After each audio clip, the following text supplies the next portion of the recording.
Awesome. And I hope everyone can hear me. Welcome everybody to our webinar. It's our first one-on-one webinar, African Overland Tour, so I'm super excited. Um, just a quick background. I'm new, but I am so excited to be hosting all of you, teaching you about overlanding. And honestly, most of the information is going to come from my amazing colleague, Lee. So Lee, without further ado, go ahead, girl. I was going to say, you might be new, but you feel like you're already part of the furniture. I do. The other day I was like, oh my goodness, I feel like I've been here for like 6 months already. Oh, it really does feel like that. So just a background to me and my experience. I've also only been with African Overland Tours just over a year now. Really exciting journey. Best decision I made moving into this business, because honestly, it's a company, and I'm sure you've seen it as well, that really cares about people more than just sales. We're not a sales business. We're actually a people business. We're very passionate about what we do. Previously to that, I worked in the travel industry, and I have actually been in travel close on 20 years. I know it's hard to believe because obviously I look so young, but That is crazy. Close on 20 years, and I have lived and worked overseas as well. I've lived in the UK a few times, and Mishka, as I was saying to you, every time I've come back to South Africa, I've gone and lived there, and I'm like, I just can't get it out of my system. I love it. Home is where the heart is. Hello, Jess. Hello, Jess. Sorry, we were just chatting away about home is where the heart is. For those of you who don't know, Jess is our GM, but she's honestly more than that. She is our fighter, our healer. She's there for us in every way possible, and she's honestly just the best. And she makes everybody's life so much easier. I don't know how she does it, but I'm glad that she's here. Well, this is why we hide you, Mishka. And I've come in here, and you can actually see I'm blushing because I thought that I was just going to be joining on the side, not co-hosting. You are registered as a co-host. I'm so sorry. I probably should have been, but welcome anyway. Thank you so much. Hi, everybody. Thank you so much for joining us this morning. It's so wonderful to have all of you here with us. It really is. I'm so excited. Cool. So we've got a couple of topics to cover that hopefully will give you a general idea, a little bit more in depth of what overlanding is, what routes we can offer, as well as what routes would work best for you if you are a seasoned traveler, if it's your first time traveling to Africa, if you're young, if you're old, if you're in the middle, whichever one works for you, we'll be able to help you. And this is honestly just, it's a guide. Consider this your new audiobook on overlanding. So without further ado, I just want to chat to you, Lee, about what is your favorite overland route in Africa and why? I think it's so obvious because it comes to me straight away, and it's so cliche. But I'm going to stick with the Cape to Vic partly because I have traveled on that route, but also I feel that it's like the perfect combination of like a variety of things. Like landscapes in Namibia are completely different to Botswana. Your wildlife experiences are incredible. The cultures are different. So I just think it's got all in one what you're like really looking for. I think it's a good starting one for people that haven't done an overland tour before. I think once they do that, they'd probably want to do more. Of course, like the people who have the time, and not everyone does, to do the full route and go all the way up to Nairobi would be absolutely incredible. Because like Malawi, you get like the Zanzibar, so you get the beaches, so you got bush and beach and just everything all in one. That would probably be my favorite. But obviously we can't all travel for 42 to 57 days. So definitely, if you're time constrained, the 20-day Cape to Vic. Definitely. And if you were to do the 20-day, or even if you were to do the longer one, what would you say is the most memorable experience of that? Well, I think everyone's got different ideals. Like I've spoken to people who are maybe less interested in wildlife and want to see more culture, or people that are more interested in photography but they want to take pictures of the scenery, not always wildlife. So it really depends what you're looking for. Most of the people coming to Africa want to see the wildlife because it's incredible and you don't get wildlife like this anywhere in the world. So yeah, I mean, for me, like highlights would be things like the Makoro in Botswana, you know, where you're sitting on that little dugout canoe and you're watching the elephants drink from the water. And I mean, it really doesn't, you can't sell it in a picture, but Victoria Falls is absolutely incredible. Like, blown away. I went there years ago, and this last time when I went, it had so much more of an impact on me than it had the first time. And I was like, do I like waterfalls more now, or what happened? I don't know. The first time I went, but I was just like, one of the people in the group was like, it's the gift that keeps on giving. Like, every viewpoint, the falls just get better. And then, you know, like I say, like the beaches in Zanzibar and everything. So there's so many highlights and like important things or different things that are important to different people traveling, that they get everything that they want along that. I mean, if they're really adventurous, they can tack on and do the gorilla trekking as well. So it really has everything. It really does. And I mean, if you have the time to spend to do that 57 or the longer ones, I mean, imagine seeing all of those. Like, and it's different experiences every day. Like, some people may think that, okay, fine, I'm going on an overland tour. Each day is going to be the same. I mean, there's one thing that anybody can say about a safari, and it's that no safari is the same. No drive in South Africa is ever going to be the same. It's going to be different no matter where you go, whether you're in the towns, whether you're in the bush, whether you're viewing the experience is completely different.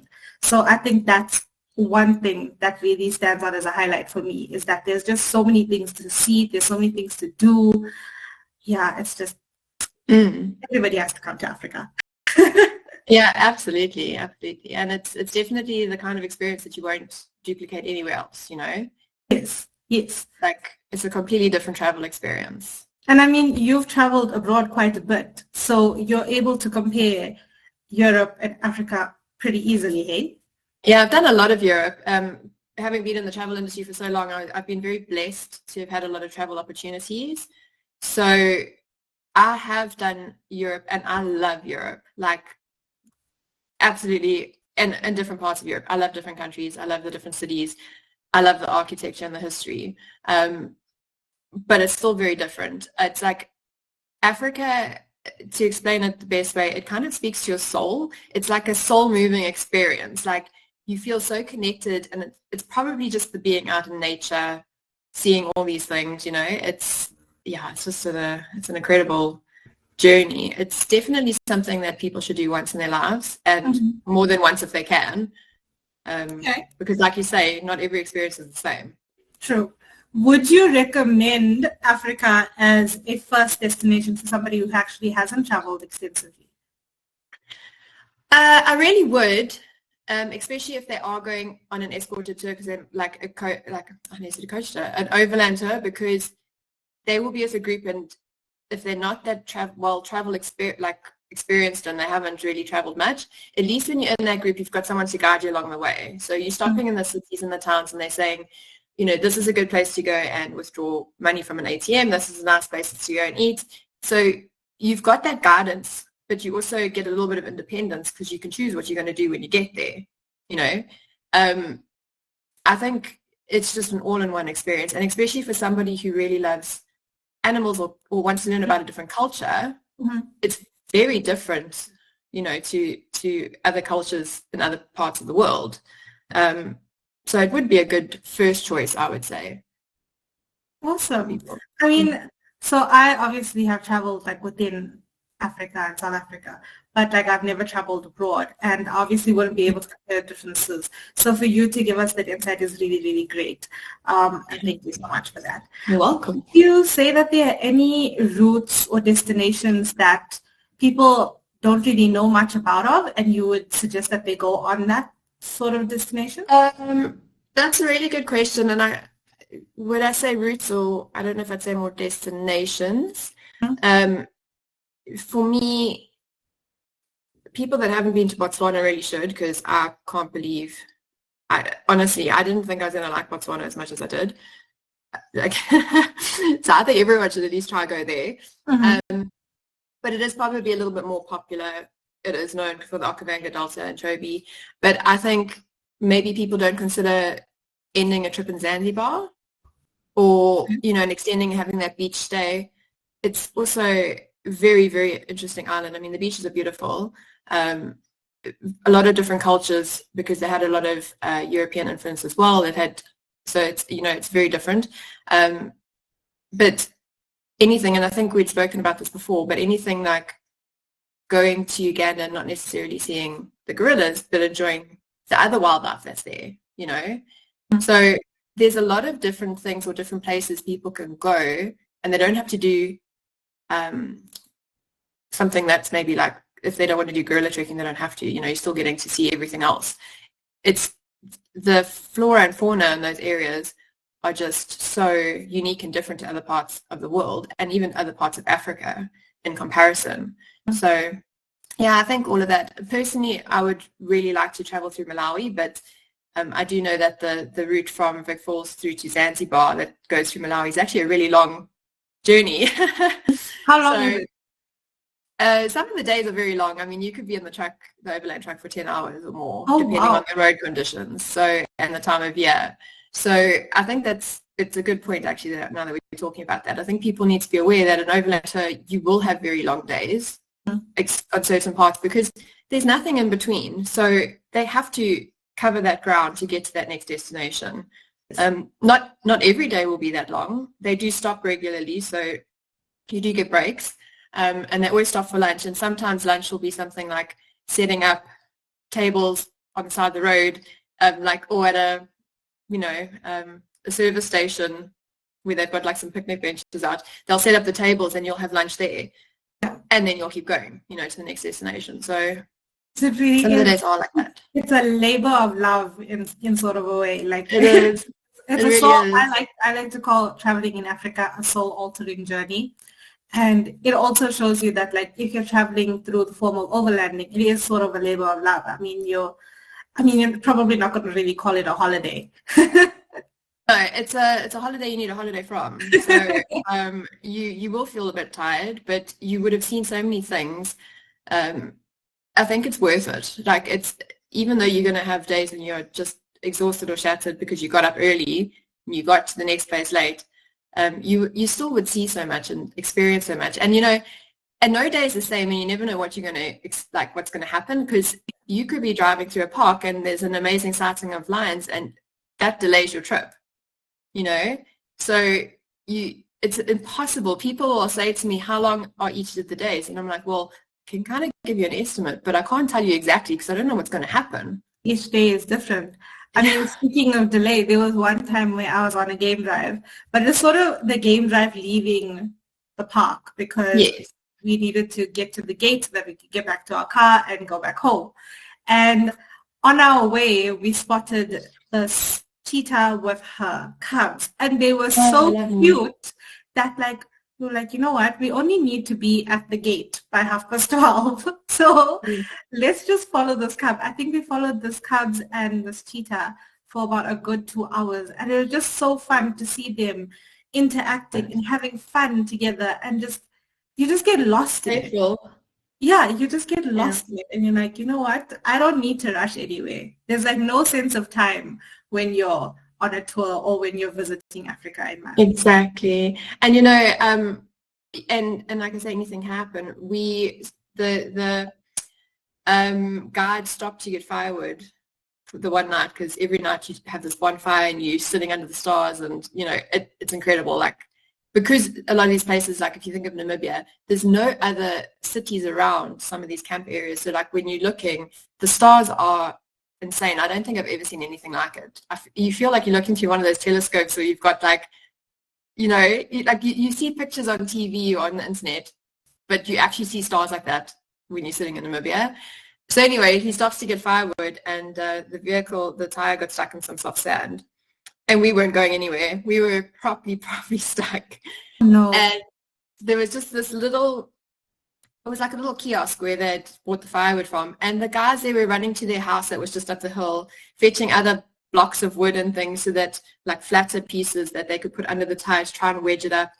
And I was standing there and I was watching this whole thing, and this is such like an African thing. The next second, the safari vehicle that's driving in the opposite direction stops, turns around, comes back, and they start tying up our truck to the safari vehicle so that they could use that vehicle to help pull us out. And I was like, it's such a, like, Africa people are so friendly and helpful.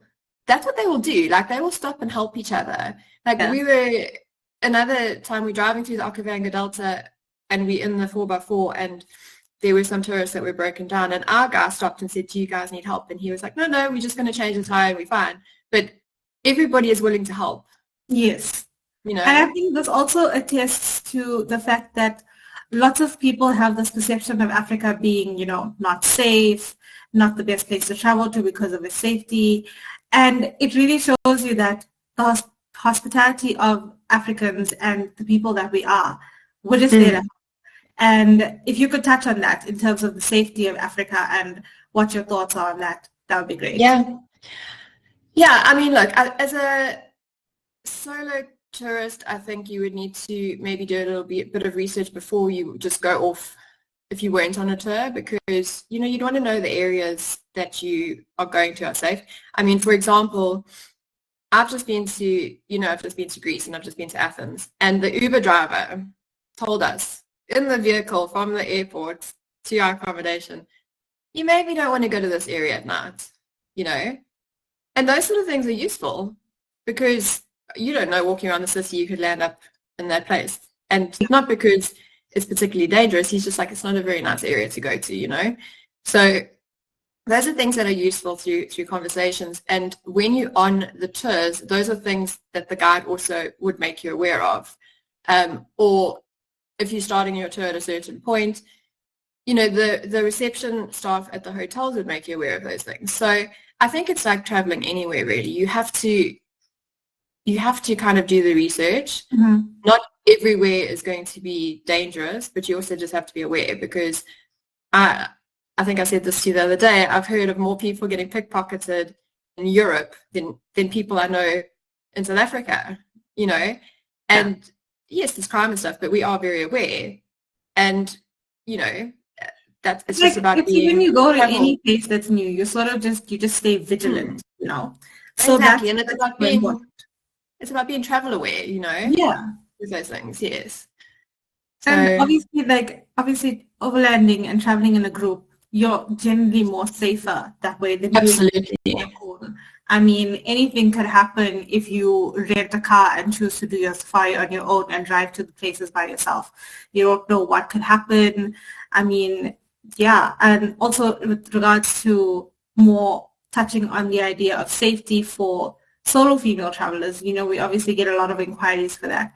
And being a solo female, I think you have traveled as a solo female before. Yes. What was that experience like? It was a little bit daunting the first couple of days, and I think it always would be, especially because I was camping and I was a little bit nervous about setting up tents and taking down tents and things like that. And I remember my partner, like the day I left, he was like, I'm so incredibly proud of you, like, you know, dropped me at the airport. He was getting emotional, and he was like, this is such a big thing to do on your own. And I was like, I'm fine, I'm an adult, you know, I can manage this. And it actually was so lovely. And then I started the trip in Swakopmund in Namibia, and I hadn't met up with the group yet. And I arrived there and I was like, well, I can't just sit here at the guest house and wait for the group to arrive. I have to kind of go out and do these things on my own. And it was so daunting having to walk around the city that I've never been to on my own, but that's travel, you know.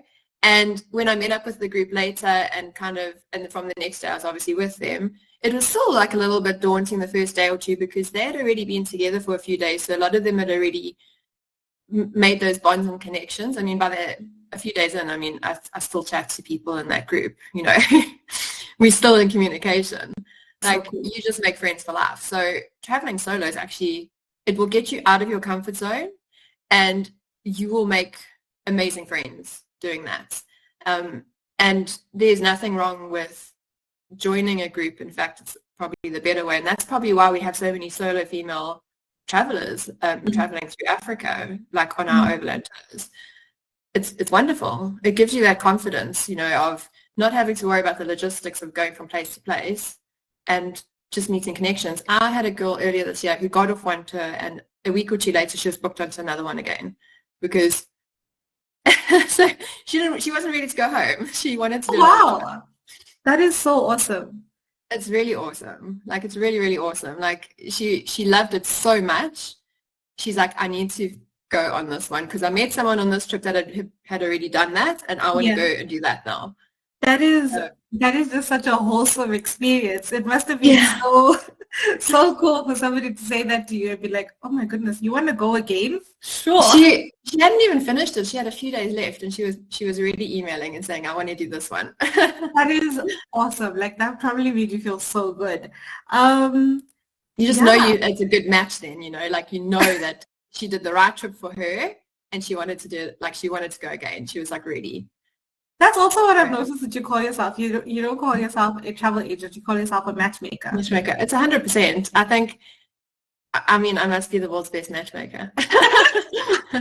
Don't trust me with relationship matchmaking. I don't know if I could do that, but definitely like holidays and things like that. It's about taking the time just to get to know the person, because an overland tour is not suited to everyone. And I think we spoke about this as well before, like different trips are suited to different people.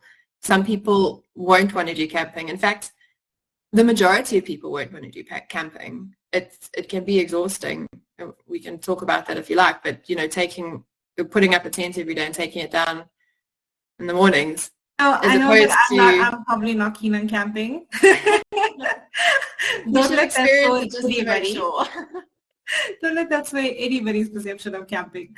But if somebody had to ask you, why would you prefer a camping tour over an accommodated tour, what would your answer be? So there's benefits to both. And some of the overland vehicles, actually, they accommodate both. So they'll have accommodated and camping guests on the same vehicle. Some choose purely just camping, and some are purely just like accommodated depending on what they're offering. So the thing I noticed with the camping, the truck parks in the campsite. So you don't have to carry your bag that far. Your tent's like, once you've set up your tent, you carry your bag from the truck, put it in your tent, it's right there. And in the morning, you're just packing it up. But you do have the admin of putting up and taking down a tent. And you do get better at it. The first few times, obviously, you learning, and then you get very familiar, and it can become quite fun. Like, the people on the trip with me, we were all like racing each other to put up and down our tents, and You ended up winning. Did you win? Sorry? Did you win? Did I win? I think on the very last time, yes, because I woke up early and put my tent away. In fact, the other guy opened his tent and he's like, how's your tent folded up already? But yeah, it is a little bit daunting doing that on your own, and especially as a solo female traveler, because you're like, gosh, I have to put up this tent. But everyone does actually help each other. What I will say is what I noticed on the very first day, and I was like, oh, I don't know if the camping's for me. The very first campsite we got to, and it was a hot day, and everybody that was in the accommodation could go and freshen up, and they all went to the pool, because this lodge actually had a pool. They don't all have pools, but they had a pool. And they all went and swam, and I was still setting up my campsite, and and then where the campsites were from that particular lodge was really far from reception. So then we had to walk quite far, and we're walking, and I don't know, maybe I was a bit naive, but I was like, I swear these are elephant footprints. And the one guy was like, yes, the guide said there's elephants here. And I was like, I thought he was joking. Oh my goodness. So the elephant, so basically when you're camping, you're literally slap bang in the middle of wildlife. Depends where. Okay. So not everywhere. Okay. So not everywhere. Some of the reserves will have fenced off areas. But the guides do tell you, and literally every campsite, and this is going to just show like my paranoia with wildlife, because wildlife, they have a mind of their own, they'll just walk through. And everywhere we went, and I was like, so what is the most dangerous thing I should look out for here? And every time the guide looked at me and he was like, people are the most dangerous. I was like, okay, but what else? True. That's probably very true, though. It probably is very true, because the biggest thing is knowing how to respect the animals in their environment, right? Yes. So because technically you're intruding on their environment. They're not, you're just in their space. Exactly. And like you hear stories about this, but I honestly thought that they were joking when they said that the elephants came through the camp. So I got into the tent that night, my first night camping, and I was dreaming, and we were talking about dreams earlier, and I was dreaming that the elephants were leaning on my tent. No. No, I got up in the morning and I walked around and there was no footprints around my tent. So I was like, definitely was You were dreaming safe. that. You were safe. It didn't happen. It was just a It dream. didn't happen. I'm not going to get into the dream that I had last night. That one is purely about nervousness, but I'm feeling good. You've touched a lot on guides. So I just want to get your opinion on why a guide makes such a difference to your tour. Absolutely. I think this also goes with the hand in hand with the solo versus a guided trip. So for me, and having done solo trips to different reserves and having traveled on an overland tour, I can honestly say it is nicer with a guide, or it is always nicer because they are seeing things that you probably would miss. So I know, like it sounds crazy, but I've been on a vehicle before where the guide has gone, there's a lion under that tree, and I'm like, no, that's a shadow. No. And the lion was lying down on its side, and then it lifted its head up, and that's the only way I saw it. So if I was driving in a vehicle, I would not have seen that. I would have carried on driving. Yeah, straight past it. Exactly. And the similar things have happened with, of all animals, like elephants. They are huge, but they are stealthy. Like, they can move through the bush so quietly, and all of a sudden there's an elephant there. You could be driving and it could just step behind a bush and almost disappear. But the guides see these things. They know. So there's huge advantages. There's also the other advantage is you driving along on your own and you see a tree, you know. But the guide will tell you a story about that tree and how the rock that's under the tree is related to that, and how the certain bird likes to land on that rock and use that tree, and why the tree is called that. You get all that information and storytelling that you wouldn't get on your own. You would miss all of that. So that's part of the experience. I mean, I've had a couple of really amazing encounters with guides. You're welcome to share one of yours. My most memorable one, which I think is probably what made me fall in love with traveling through Africa, is I was at a lodge and we were going on our evening game drive. It was technically an afternoon game drive. We departed about 4:30. And we saw this pack of lions just lazing about. You could see they had eaten in the morning and they were full, and they were just would not even lift their heads to look at us. And then we carried on our drive. It started getting dark. As we were making our way back to the lodge, the guide was like, I've got a surprise for you guys. So I was like, oh, what am I going to see? So starts driving, we get there, and you're hit with the smell. And I was like, oh, what is that? And then we see that same pack of lions. And oh, good. I was so worried. You just captured a zebra, and the whole family is obviously now eating. And he's like, we're going to do something different. So he turns off his vehicle, he turns off his lights, he turns off his headlights, and it's pitch black. You're in the bush, it's pitch black, and all you can hear are these lions gnawing at this body of the zebra, and you're like, oh my goodness. First thing I was thinking is, what if they put the lights on right in front of me? But you really see how not only are those guys trained and they know what they're doing, but they rely heavily on their senses in a way that you wouldn't. And I was like, that is just crazy. And that is what made me fall in love with Africa. You know, and just sharing that about guides, and like, it's not something that I suppose people listening would know this, but a lot of our team are actually ex-guides. And it's so interesting and so often, and I think they laugh at me because recently when I went away with my partner just to one of the reserves for the weekend, and before I went, and it's a big 5 reserve, and I was like, what do I do if I come across a lion? And they literally were laughing at me because they were like, really, you've been ridiculous. And I was like, no, I need to know. I don't have a qualified person with me. Like, what do I do? They're like, just don't run. And I'm like, I can't guarantee that because that's true. Like, you never know what you're gonna do in that moment if you are gonna see a lion. This is why when I think about people going on walking safaris, I'm like, you have got guts. Well, didn't Jess just do that? So I think it's different people, hey? If it suits you, it suits you. I want to just step in here for 1 second. When we were talking about the guides, the guides, because you get the safari guides and the tour leaders. Yes. And how it comes into play when we were camping. So this picture behind me, I took in Botswana while we were at our campsite. So, but no fences. The elephants really are right there. It's phenomenal. I actually get emotional talking about it because it was such an incredible experience. But what was so nice was that we could sit here and take this time while our tour leaders, they were like making the lunch, just making sure that the toilets were taken care of, like making sure that our schedule was on time. And we drove into our campsite in the bush probably no less than 10 times. And every single time we came in, I was looking around, I was like, where are we going? Oh, here's our campsite.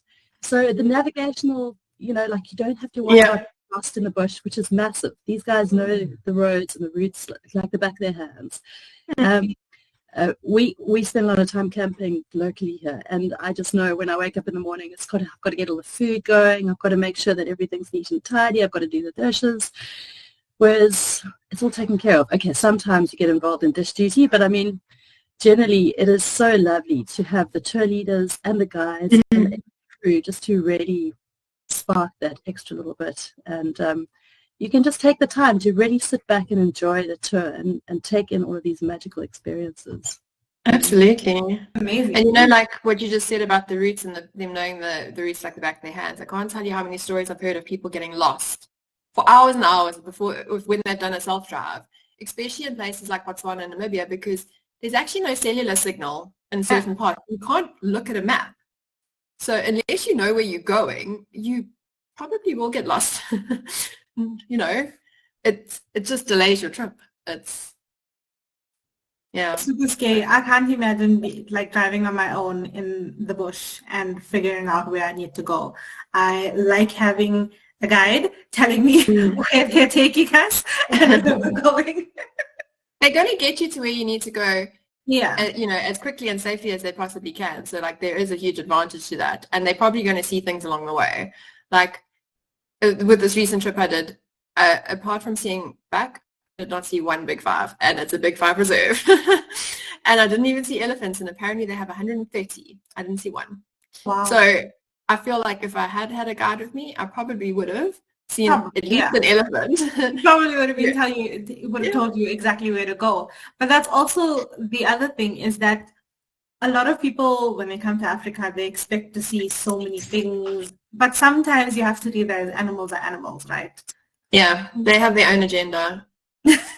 They really do. But I must tell you, saying that, I've never seen so many animals as I've seen in the Okavango Delta within such a short space of time. Like, you're driving in there and you, like that picture that Jess showed of the elephants, like you are seeing elephants straight away, and it's kind of like, they're like, okay, let's go find lions. And off you go for the morning, and then, the two vehicles, because we had two vehicles between our group, and the one's radioing, the lions are here, So you've got those two people, they know kind of the area where they were last seen, and they'll go there, and one of the vehicles will radio the other ones, and then you're all going there. If you're on your own, nobody's going to be telling you that.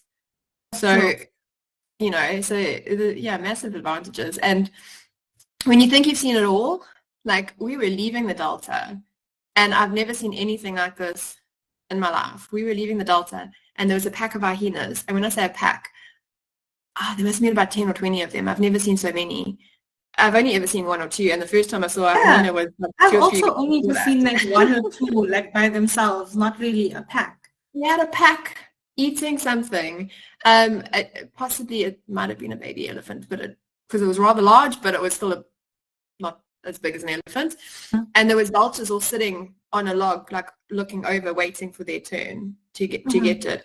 And I was like, oh, this is kind of surreal, because I've always just seen like a hyena kind of, the way they kind of walk, they're like stalking around, looking very disappointed enough, because they are, as strong as they are, they are really the underdogs, compared to lions and other things. But just to see so many of them like It's almost like incredible. you're witnessing the circle of life take place. I mean, Especially when you think like your sightings are done for the day, you know, you're heading yeah. out of the Delta and then you see this incredible sighting.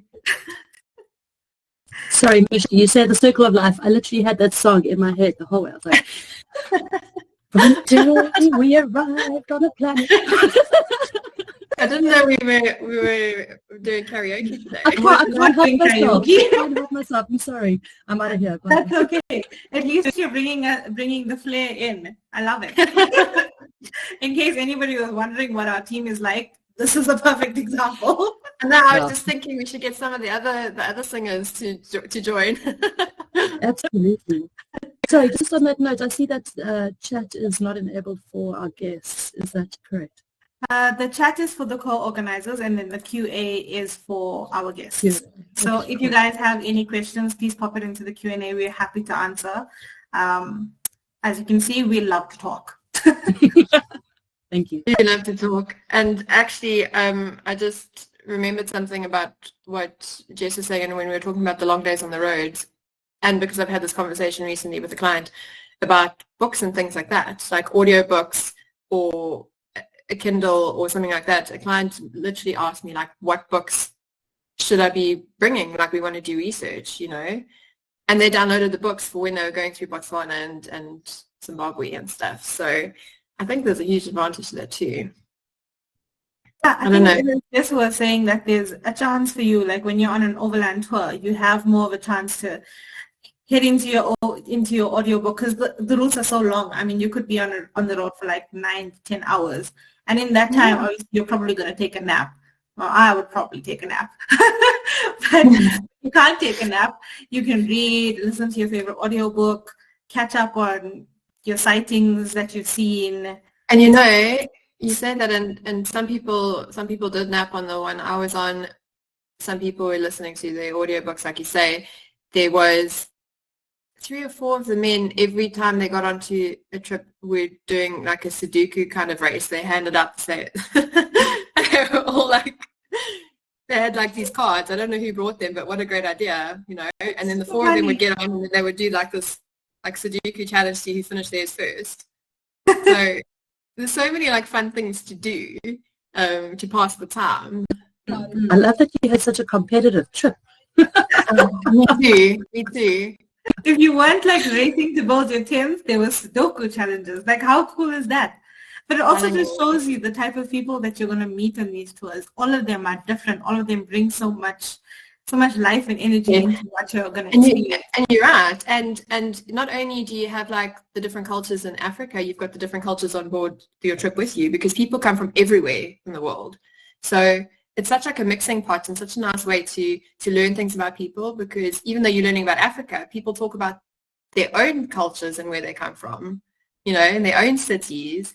And some of the people that we traveled with have actually been to now some of the other places where other people were from because they wanted to go and visit those places. So it definitely opens your eyes to a whole world of travel. It is amazing because so often you know if you're traveling somewhere, you're sitting on a train and or if you're going on your flight, you kind of sit like this so that you don't have somebody. You just want to have your time. But when you're being in a little bubble, you're sitting on a tour for 10, 20, 30, 40, 50 days, you know, you really get time to actually make those real connections. And it's because you mind-blowing. You get on a plane and you're like, don't talk to me, I just want to sleep. And I mean, you know, you can watch my movie. Exactly. And you know, like, especially like I feel with the younger generation, because I do feel part of it, we tend to sort of put ourselves in this like, oh, I don't know if I want to socialize just yet. And we're all about our social batteries and you know, things like that. But I feel like once you're on a tour, all of that just goes out of the window. You could be an extrovert or an introvert, but like your true self comes out when you're on these tours. And I think that's really exciting. Yeah, it really does. And I think when you said that about younger generations, a lot of people prefer now to communicate through technology, you know, like through WhatsApp or other platforms. This forces you out of that bubble, but in a good way, you know, because you can still be the quietest person on the trip if you don't want to socialize that much, but you still are getting the same experiences, you know. So at the end of the day, it's your holiday, you know, you live it how you want. Going back to the books and audiobooks, are there any specific books or audiobooks, songs, playlists that you guys would suggest for future travelers? Oh my word, everyone should download like Johnny Clegg. I love Johnny Clegg music. He so much like South African history in his music, you know. Like I literally cried when he passed away recently, like in the last few years. I was like, oh, such an icon just for a lot that South Africa went through. But books, I still love The Elephant Whisperer, and I know it might be cliched. I'm sure most of the world knows about that book. It just gives you a really nice insight to the way elephants and wild animals are and how he built this incredibly great bond with a herd of elephants. Like, they're so intelligent. And the one I'm reading at the moment, which I'm enjoying more than I thought I would, is Whatever You Do, Don't Run, Peter Allison, who was a safari guide. And I hummed and hard, and I was like, oh, it's, you know, because you can write this and it could just be like a factual book, but he's actually such a good storyteller. Like, it's so interesting the way he writes that from when I first started reading it, I was like, oh, no, I'm really into this. Like, this is fantastic, you know? But yeah, I mean, I could talk about books and stuff for ages, because not only are books on wildlife, there's a lot of books on culture and history. And I actually did, and I thought about this yesterday for some strange reason, I actually did an African literature course when I was in university. Don't ask me why, but there's a lot of really interesting books. And, you know, South Africa, she's passed away now, but Nadine Gordimer actually got a Nobel Peace Prize for Literature, and she's a South African author. So there's a lot of really good authors and writing that comes out of Africa, which maybe isn't well known. Can I just say Wilbur Smith? Like, it's Wilbur Smith. Not on Nadine Gordimer's like level, but I mean, for like a really good, get it into your, you know. Yeah. Yeah. I love that. I mean, I probably need to branch out more because I'm a fantasy girl, so I like read lots of fantasy. Really, very rarely will I pick up a book about safaris or things like that. Well, you should. You've just made an opening there. Maybe you should write a fantasy book on Africa. Ooh. That sounds like a good idea. I don't think there is one. That is so awesome. Has there been anything like that really stood out for you on a tour? I mean, I know you told me yesterday about a donkey boiler. Oh, right. I'm so curious about how it works. Like, I've done the whole bucket shower thing. Not a fan. I've done a normal outdoor shower at a lodge. It's okay.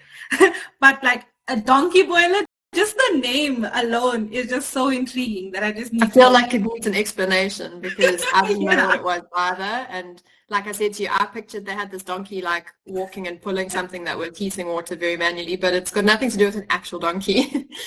It really is just a pot of water that's heated over the fire, and that is basically the geyser. So the water heats and it comes through the pipes. So it's good. And that's maybe something that might put people off of the camping option, because you might have some campsites that are like that with the donkey boiler. And if you don't get there first, you're having a cold shower, which is probably fine in summer, but in winter would not be as fun. But yeah, it worked really well, actually. I recently went to a campsite that had one and no issues. Awesome. Sounds really interesting. I just don't understand why they would call it a donkey boiler. I think that's what's getting to me. Maybe because it's more manual. I don't know. You know, donkeys are always like, they're like really like the hard workers in the farmyard, aren't they? They have to like pull all the carts, and they're really strong little guys. So maybe something to do with that. But who knows? Yeah. I mean, what else did we hear about donkeys yesterday? We heard about donkey tongues and donkey something else. We did hear a lot about donkeys, which was weird. I must say, going through Botswana was quite a thing. You know, like, I probably shouldn't say this here, but I came from a new collective of words for donkeys, and it's the depression of donkeys, because like, these poor little donkeys, they basically make that country go round. Everybody has a donkey, and the cars come and go, and they carry everything. But like donkeys' faces, you know, like Eeyore, you know, on So you just get this donkey face, and they just look so Aw. sad, and you just want to cuddle them and hug them. Oh, they're the cutest little things, man. They really are. They're I so did feel like I heartwarming. needed to Google donkey boiler though, but this description is very long. But it does come from somewhere replacing horsepower to donkey power and auxiliary winches and stuff. Just the fact of the donkey boiler is so much more fun though. Yeah. And Mishka, for the first time ever, I think I have to disagree with you. An outdoor shower at a lodge. Hey, I don't know, like, Quite a lot. I don't Yes. know. I think I'm to a new age, guys. I think I'm to a new age. She's thinking the bucket shower is like on a campsite or something, you know, when you're in the middle of nowhere. That's I know, what the bucket shower is Felix not wants. They can never get the temperature of the water right. Never. And Do you like a really hot there's shower? not enough water coming out of that bucket. We'll bring on the donkey boiler, because with the donkey boiler you have to make sure that somebody goes like half an hour before you and starts the fire. Yeah, at And make least sure you that get you're- somebody's water when she did. Yeah, like the night when we had it in Namibia, I was like, this is fantastic. Like, this worked fabulously. I don't know what they're talking about. What do they mean a donkey boiler? Like, it works great.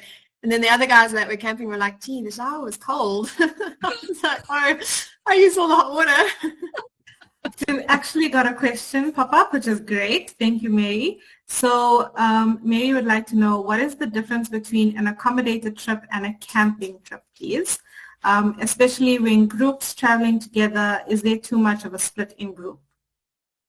So everything the group does is together. So apart from the ones that are in accommodation going off to their rooms at night, they still come back and eat at the campsite. Everyone eats together. Everyone's doing everything together. So apart from physically where you're sleeping, you probably wouldn't feel too much of a difference. Yeah, so the main difference is obviously accommodation is usually everywhere would be en suite. I mean, I can't imagine that they would do it any other way. Whereas the camping, you're obviously sharing facilities and putting up your own tent. So that would be the main differences. Apart from that, the group is always together. Saying that, there are also youth camping tours where some of the accommodations are a little bit mixed and you might be more like dormitory style, but that's usually the youth tours and maybe aren't as popular because most of the ones we're doing are kind of those combo ones where it's some camping and some accommodated. An advantage, not really an advantage, I would say I would probably opt for accommodated myself. Having done both or having experienced both ways, I do think it's nice being able to drop your stuff and freshen up and actually just explore a bit. Because the lodges are really nice. The places that they stay are really nice. You know, there's different things you can see. And the other thing is I'm putting up my tent and you're at a campsite where, and this is important to some people, you might not have Wi-Fi. The Wi-Fi is in the lodge. So then you're having to walk there. So you're having to put up your tent, walk all the way there to send a message to somebody at home and tell them that you're at your next destination and walking all the way back and you're out of signal again. So I think when you're in the accommodated, it's probably a huge advantage if you want those things or those little extra tweaks and luxury, if that makes sense. Awesome. Yeah. Oh, the other thing is with all tours, if you're a solo traveler, you likely would be paired up with somebody unless you're paying a single supplement. You know, so that's also important because if you're not comfortable sharing, you need to also factor in that you don't need to pay the single supplement. That's a very good point. I mean, people probably don't obviously know that. Like, they're probably thinking, oh, I'm a solo traveler. They're probably going to put me in a tent on my own. And it's good to know that, you know, they may not be that opportunity. It's also subject to availability because they might only be able to accommodate a certain number of solo travelers per group. So if you're booking really late, you might have to share because they might not be able to, they might not have enough rooms or tents or, you know. And I must say in a tent, although they are big, you can definitely fit 2 people comfortably. It is nice having that extra space just to put your bag and spread out a little bit. So having if you are going to do camping, I would say where possible, try and get your own tent. Yeah, definitely. Just for that space. It can be a bit cramped otherwise with 2 people's bags and 2 mattresses. Speaking of space, I'd really like to touch on how much luggage you're allowed to carry.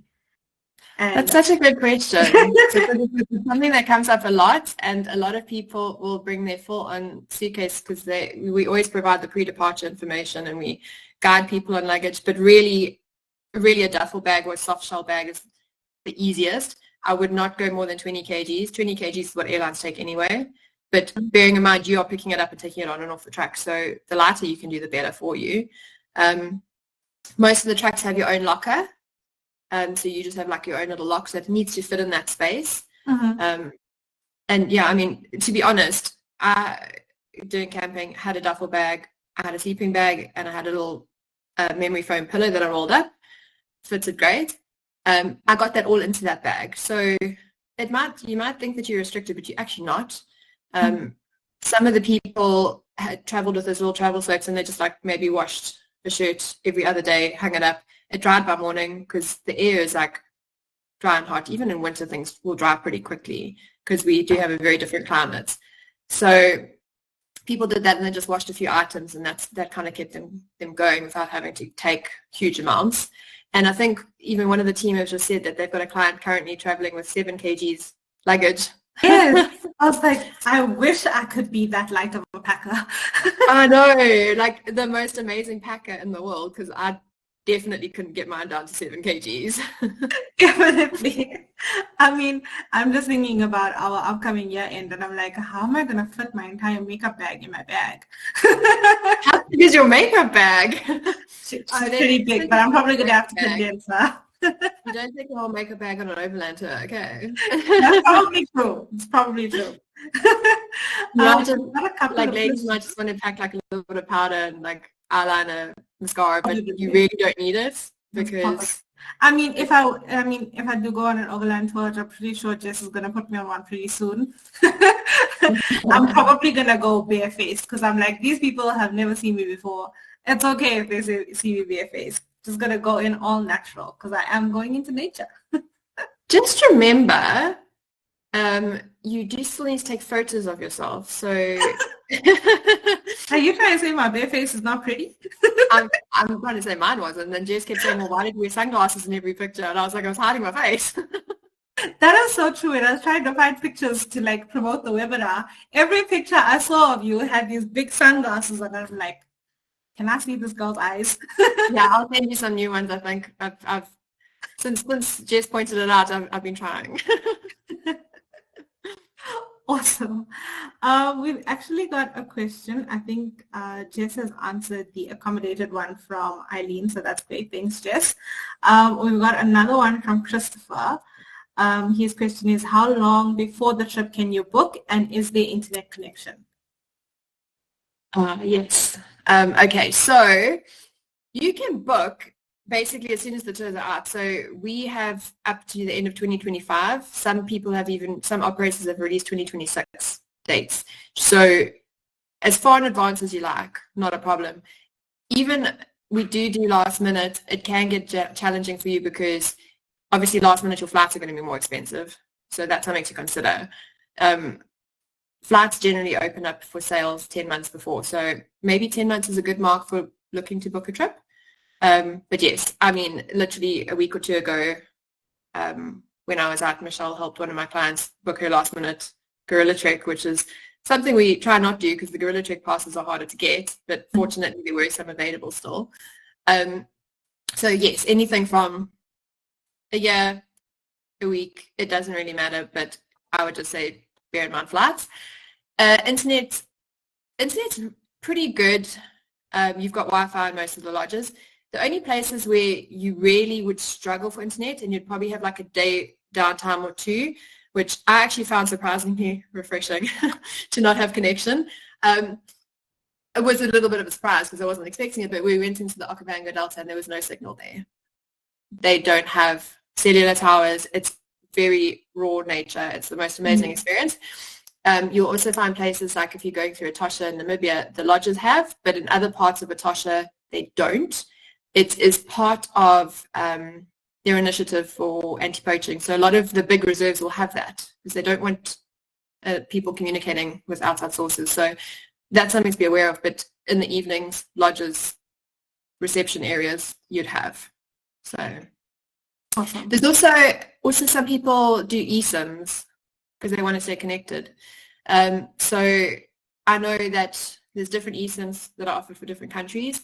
There was a German guy that I was traveling with, and he had connection all through Namibia. Wow. Like, he didn't have an issue. The other German girl used a different eSIM company. I'm not sure which one she used. She had it a little bit spotty in parts of Namibia, but she had no problems in South Africa or Botswana. Okay. So it really just depends, and just check your providers and which countries they cover if you did want to do an eSIM.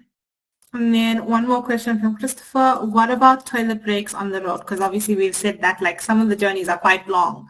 So how are we going to relieve ourselves? So they generally try and stop every 2.5 hours or so, or 2.5 hours.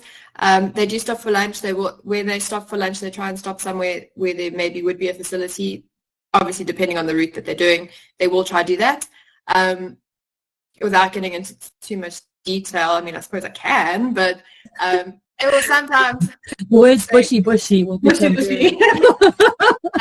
So it is important to know with adventure travel, and bushy is the term for there's a big bush, ladies to the right and men to the left type thing. So it is something to bear in mind. Honestly, because they are trying to stop so frequently, I didn't find the toilet thing really an issue.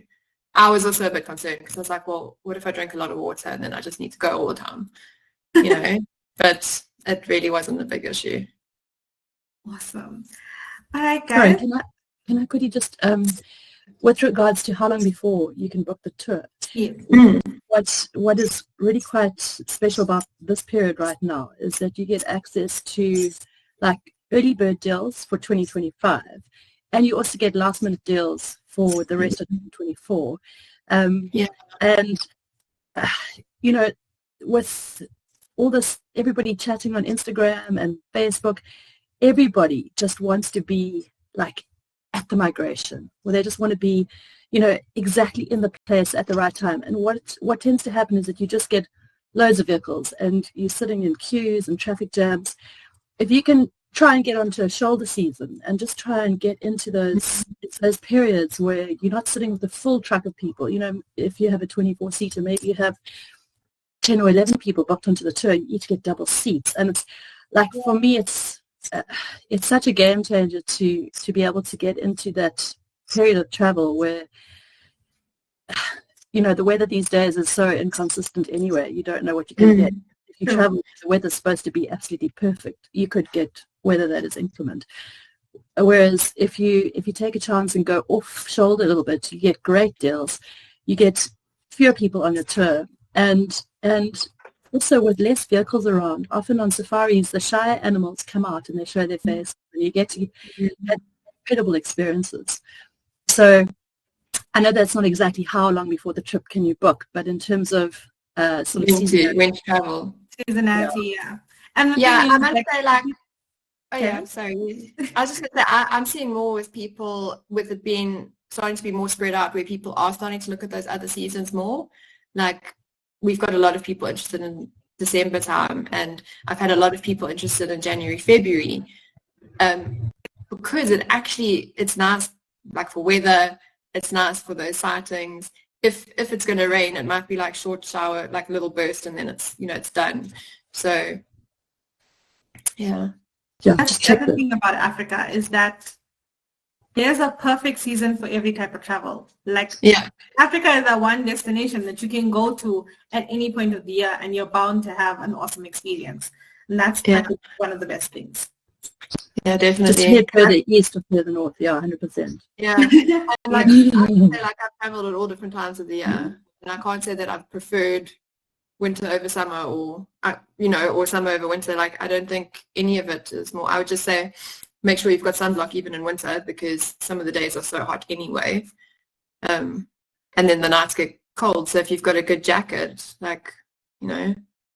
And even in summer, I'd still say take a windbreaker, because sitting on a 4x4 vehicle and just driving, that wind is cold. Yeah, even in summer. It's a little bit icy. It does. It's going to be hotter than you expect it to be, and it's going to be colder than you expect it to be. Yeah. So just pack for every eventuality. It's It's a bit of everything. Totally.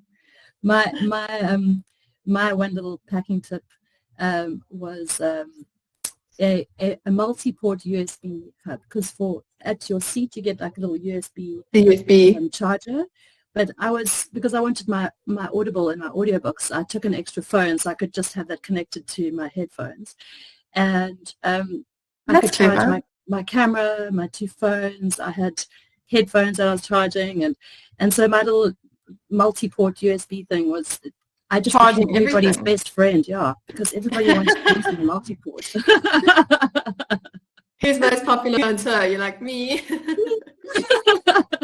Yeah, I would say if we're going to talk about packing items, definitely the head torch thing, because I took a small handheld one and it was really difficult trying to balance eating at night time when the sun had gone down with this little torch. You know, people with the headlamps were able to just eat, and just walking around is just easier, having your hands free like that. And also a scarf.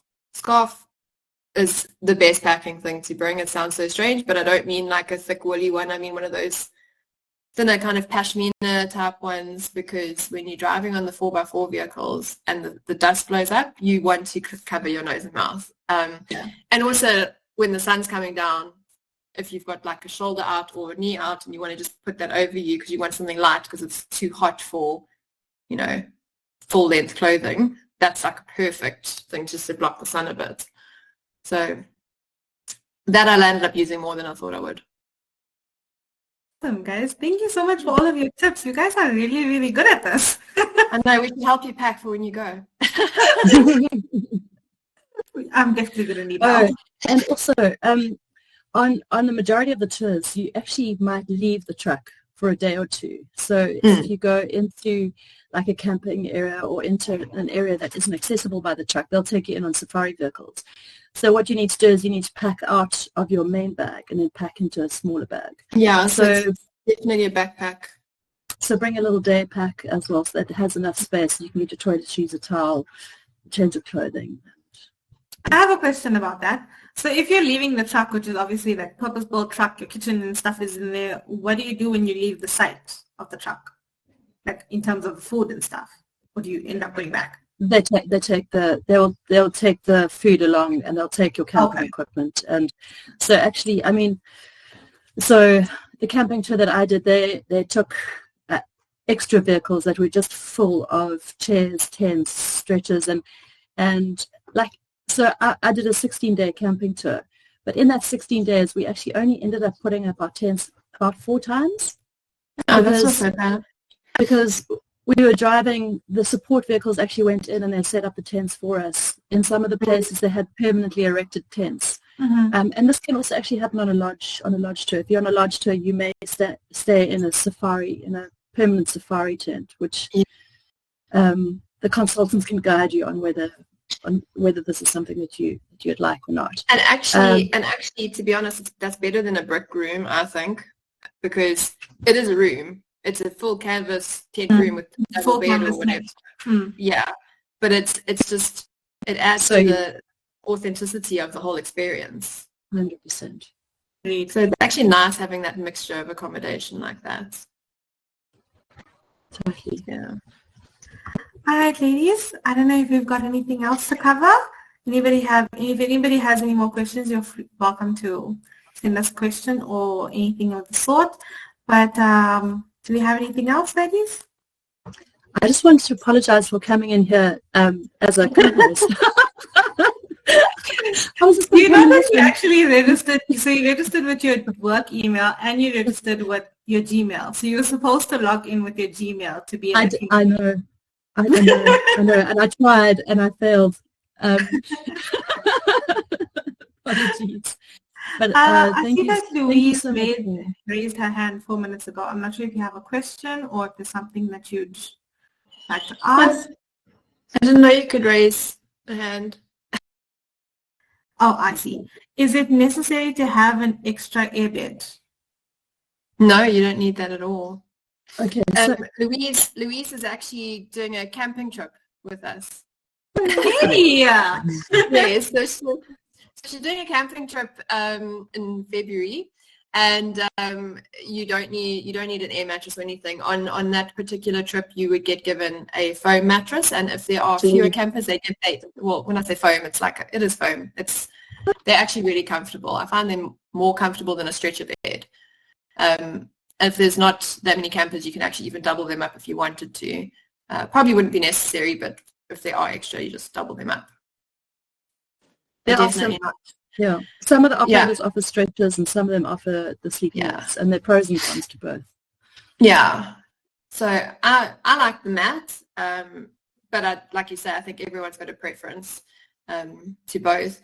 And with the camping tours, just to note, you really only need your sleeping bag, a towel, and a pillow if you want one. Some people actually just roll up their clothes, but I can't, because I like to have a comfortable pillow. So I bought like a memory foam one that is the most amazing. I think it's better than my actual pillow. It's just a bit small, so I don't put it on my bed because it's just like a little square. But it is amazing. And a lot of people actually, or on a lot of the tours, you can, or up in East Africa, they have these beautiful blankets that you can buy, the Kenyan Masai blankets. So it's also quite nice to buy a couple of blankets if you feel like you need a little bit more warmth, and either take them home with you or leave them with your guide. And if you're in South Africa or Southern Africa, you'll get used to the name Pep. It's a brand here, and it's super cheap. And you can literally just pick up a pillow, pick up a blanket. I bought along a sheet, a fitted sheet, just to put over my sleeping mat. And that just felt much nicer, because the sleeping mat is what would you call that material, Lee? Well, I'd say like a pleather. It's not a leather, but it's like that kind of fake leather. It's like a fake leather. I had my sleeping bag underneath and over, so that I didn't have to touch it. But a sheet probably would have been really amazing, because now that I think about it, when I moved, you can kind of hear that noise, you know. Wasn't too bad though. I was surprised at how warm and comfortable I was. Cool. Apart from thinking that there was elephants around my tent on the first night. And they weren't. Sorry, Louise. Yeah. Yeah, sorry, you're going to the questions. Yes, just a few follow-up questions from Louise. Okay, so is a telephone card needed, and how do we get one? So let's start with that one. Mm-hmm. So I think the eSIM, I think we got a link for one. I can dig that up. Yeah, there's Irola. Irola, is that what it's called? Is Louise going to Namibia? Yes. Okay, it doesn't work in Namibia. Okay, so that's what I'm saying. That one guy I traveled with, his worked, but not everybody's did work. So yes, eSIM is an option for most people. Otherwise, the Wi-Fi within the lodges when you are in those spots works pretty well. And Irola works for most of the other destinations. Awesome. Yeah. Then, do you recommend vaccinations? For Southern Africa, there's nothing that is compulsory. So, but for East Africa, a yellow fever vaccination for anyone that's going there. So Southern Africa, no compulsory vaccinations.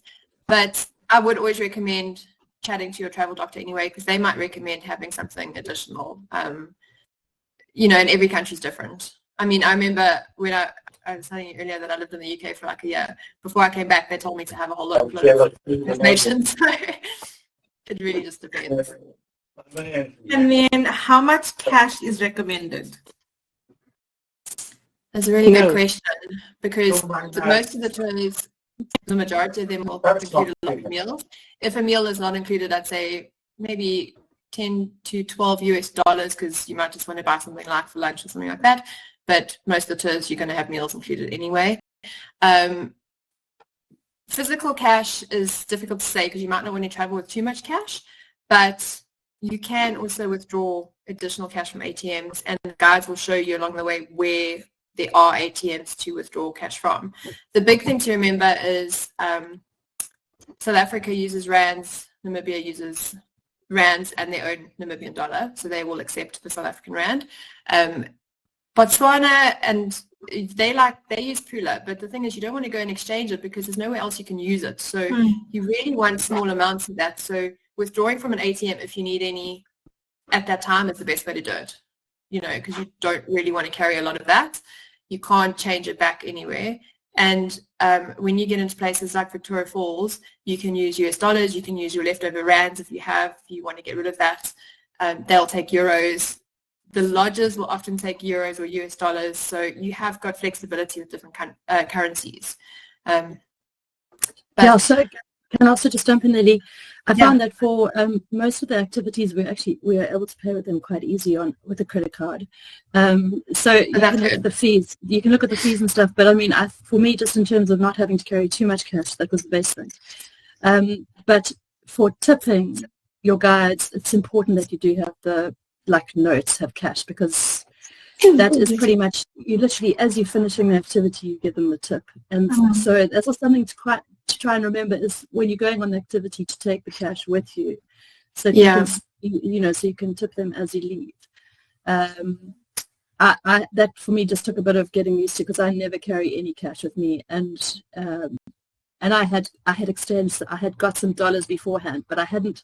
So I'd made allowance for what I needed to pay along the way, but I hadn't taken into account the tipping for the guides, particularly when you get into the extra activities, like when you go into the Okavango Delta for a day or two or whatever, or if you go into Tasha and you're with an external safari guide, so you're not with your tour guide will also be with you, or your tour leader, but you'll have a specialist guide in those areas, and then you need to just make sure that you've got the right tip there for them too. And the tipping guideline for somebody who was sort of a camp assistant, or somebody, just like assisting, the guideline was $4 to $5 a day. And then the guideline for a qualified safari guide was between $8 and $9 per day. But it's totally at your discretion, and when you want to or not. And you'll see with the groups, often it becomes a discussion, and you can either do a group tip or you can do an individual tip, but it is totally up to you. But it is something that is expected, I guess. Or it really encouraged. Yeah. It really helps the local economy. It does. But as far as spending, if you were talking shop, there's not a huge amount of place to shop along the way, but it is nice to always buy some of the local curios, and you might find drinks aren't included, so you might want to buy a drink or a cool drink or whatever, or at the lodge you might want to buy a glass of wine or something, so that sort of thing is good to kind of budget for. And then just a question for Lee, also from Louise. Any idea how many people are on the group in Feb? I will find out. But I know when I last checked, I think there was about 4 or 5. It was a guaranteed one. But I will double check, because they've probably had more since then. And they are out the office today, so I'll only get a response on Monday. Awesome. I think we guys have done amazing. This has been an awesome one-on-one. Well, 1-on-2. And actually, I just thought of something, and for Louise as well, since she's here, I've got a nice template that I'll send you that's just got some daily spending and things that you can budget for as well. So I'll send that to you. Awesome. Can I just check one more thing in here? Of course. If you are on tour and you're taking loads of pictures and you want to tell your friends and your family about it, we do have an affiliate program where if you refer somebody back to us and they end up booking a tour, we will pay you 2,500 Rand for that booking. So it's quite a nice incentive if you want to get sharing. You can just chat to your consultant about it. They'll give you all the if you want to details. be part of the affiliate program and share with your friends and family, definitely worth it, because there have been some people that have had quite a few referrals come through, which is wonderful. And it's nice for your next African holiday. Yes, it helps you save for your next holiday. That's the best thing. So And we love seeing clients' pictures, so please do share it with us. You can follow us on Facebook or Instagram, connect with us on Facebook, and I will generally be stalking all of you for all of the images anyway. So if you see an email from Mishka, we love your images, it's me. Mishka, professional stalker. I think I learned from Jess. Jess is way higher. I was a matchmaker, but you go with stalker. I just want to thank you two for putting this together and putting all the work together and really preparing for it. And yeah, you've done you're welcome. It's always lovely speaking about experiences in travel. I think it's just something we're so passionate about. And this is going to become a regular occurrence for AOT because this is what we're Mishka doing. and I meet once a week just to chat. And it's amazing. All of our attendees are still here. It's fantastic. Thank you guys for listening to the stories and joining us. It's amazing. Thank you guys again. Yeah, the recording will be available on YouTube in a few hours. If you have any further questions, please feel free to pop Lee an email, myself or Jess, whatever works for you, and we will be there to help you. Yeah, awesome. Thank you. Thanks, everybody. Thank you. Bye.